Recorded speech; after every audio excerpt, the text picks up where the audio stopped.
a beautiful Ramadan, and a beautiful Sha'ban is a great, we're going to be here. You know, a nice thing also about the Sunni country, this Sunni country, is they really honor the traditional days. Like the Nus Sha'ban is a big night, you know. It's a big night. I'll tell you, there's a khilaf about it, which is fine. It's a khilaf. Imam Malik did not practice Sha'ban, Nus Sha'ban. Imam Malik himself, he didn't.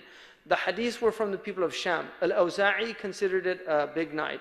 The Sham ulama of the Tabi'een all elevated Nus Sha'ban. But it spread throughout the world, and the Malikis ended up celebrating it.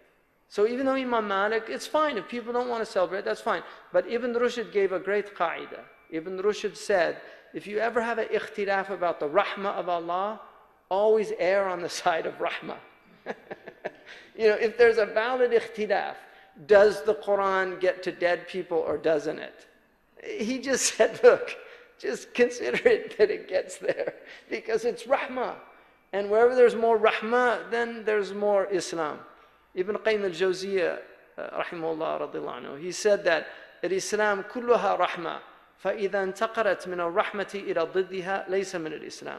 Islam is all mercy. So if it goes from mercy to its opposite, it's not from Islam. He said, الْإِسْلَامُ حِكْمَةٌ كُلُّهَا حِكْمَةٌ فَإِذَا انْتَقَرَتْ مِنَ الْحِكْمَةِ إِلَى ضِدِّهَا فَلَيْسَ مِنَ الْإِسْلَامِ. Islam is all wisdom. So if it goes from wisdom to its opposite, it's not from Islam. He said, الْإِسْلَامُ عَدْلٌ كُلُّهُ عَدْلٌ فَإِذَا انْتَقَرَ مِنَ الْعَدْلِ إِلَى الْجَوْرِ لَيْسَ مِنَ الْإِسْلَامِ. He said that Islam is justice. It's all justice. So if it goes from justice to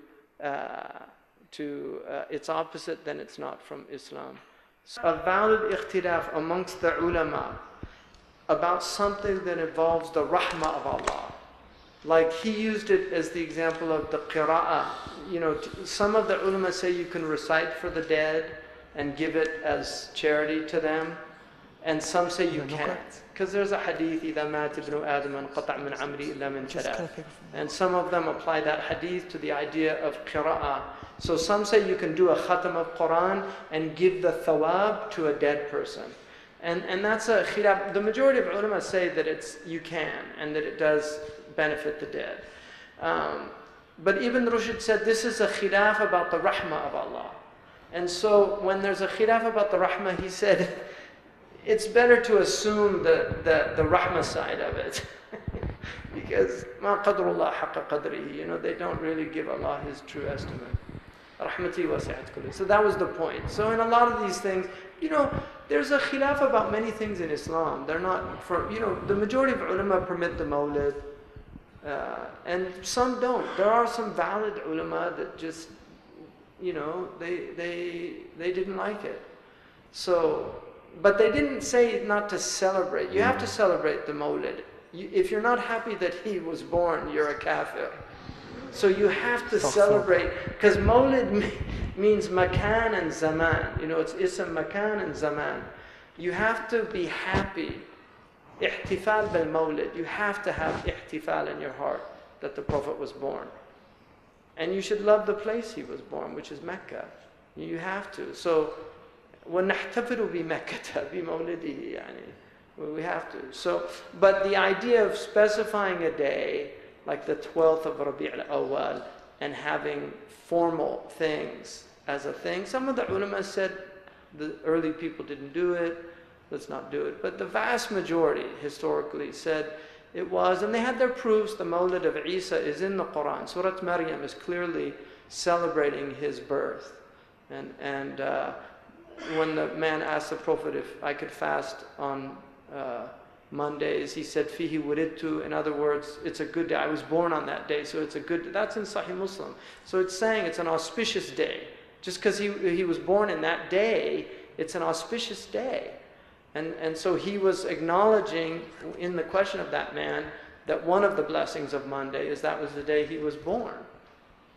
And so, you know, the ulama have their proofs on both sides, but it's a khilaf that shouldn't be an issue amongst Muslims. And this is part of the problem of modern Islam.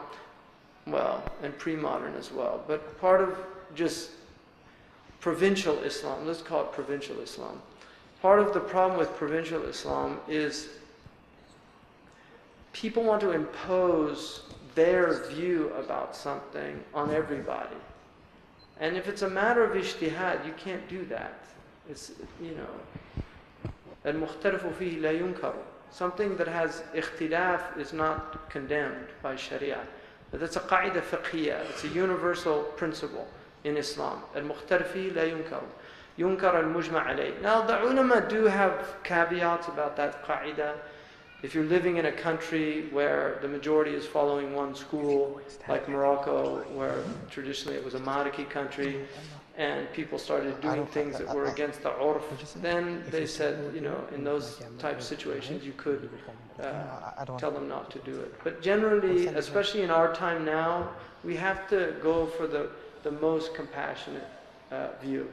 Because one of the maqasid of Islam, the 6 universals, or 5, however you want to look at the nasab and the i'rd, but the 6 universals of Islam, the first one is protection of the deen. That's the first one, is to protect the deen.